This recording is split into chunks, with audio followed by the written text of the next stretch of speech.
giant excavator life among steel and loneliness.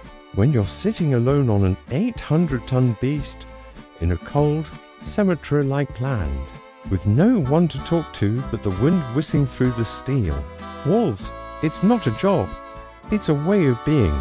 I'm Mike, 48, born in Casper, Wyoming.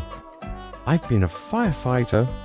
I've fixed cars, but for the past 15 years, I've lived in the cabs of steel monsters, giant excavators on mining sites.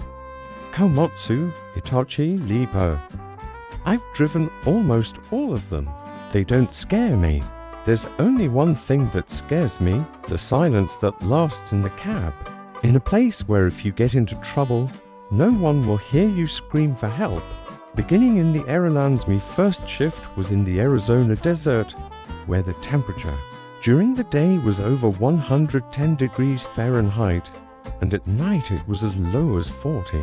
Driving there was like baking in an oven and freezing in a refrigerator all in the same day. You wouldn't believe it.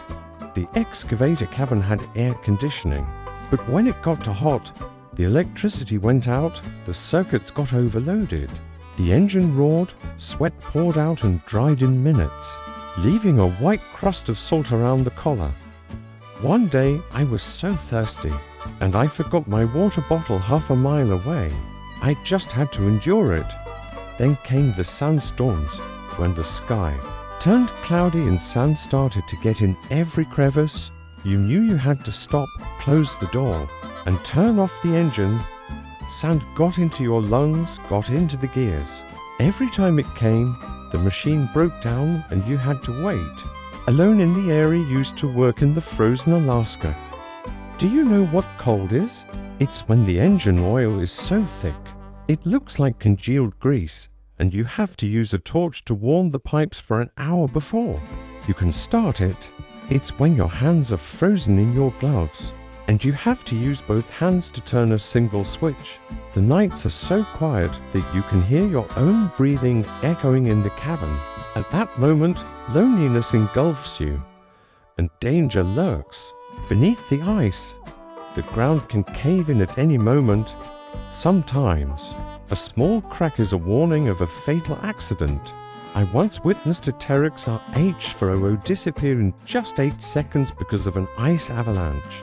The driver, Paul, was my best friend. No one found the body. Every dig, every life is at risk. Mining is a matter of calculation, not emotion.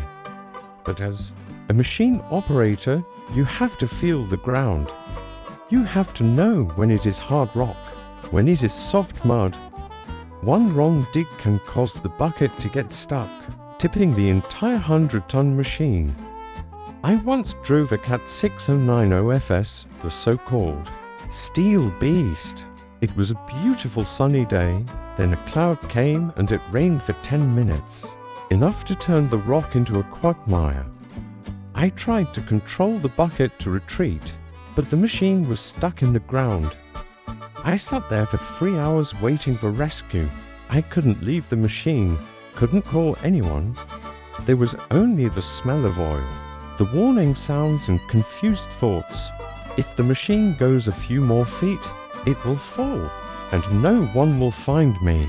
Luckily, that time, I was on my side. We live by the machine, but the machine doesn't love you. So you think the Komatsu PC8000, Hitachi EX8000 or Lipo R9800 are mechanical wonders? For the operator, they are things you have to obey. Every day, before climbing into the cab, we check dozens of points: hydraulic pressure, humidity, electric cables, tires, brakes, engine hour counter. Just one small mistake, you can lose your life, and mistakes are not allowed to be repeated. The construction site is unforgiving. Rocks can fall from the wall. Electric wires can be chewed by rats. The engine can explode. Death is not a surprise. It is inevitable. It is just not your turn yet. The only thing that holds me away, family and courageousness. I have a wife and 2 daughters. They are the only reason I continue this work. They don't know what their father faces every day. and I never tell him. I don't want my children to worry, nor do I want them to follow in my footsteps. People like me, the silent backbone of the industrial world. Every phone you hold, every car you drive, started with a dig by us, and I am proud, even with calloused hands, a sore back and eyes that grow dim after each shift. If you are reading this, remember, every time you see a giant excavator in a video, there is probably a human being inside it.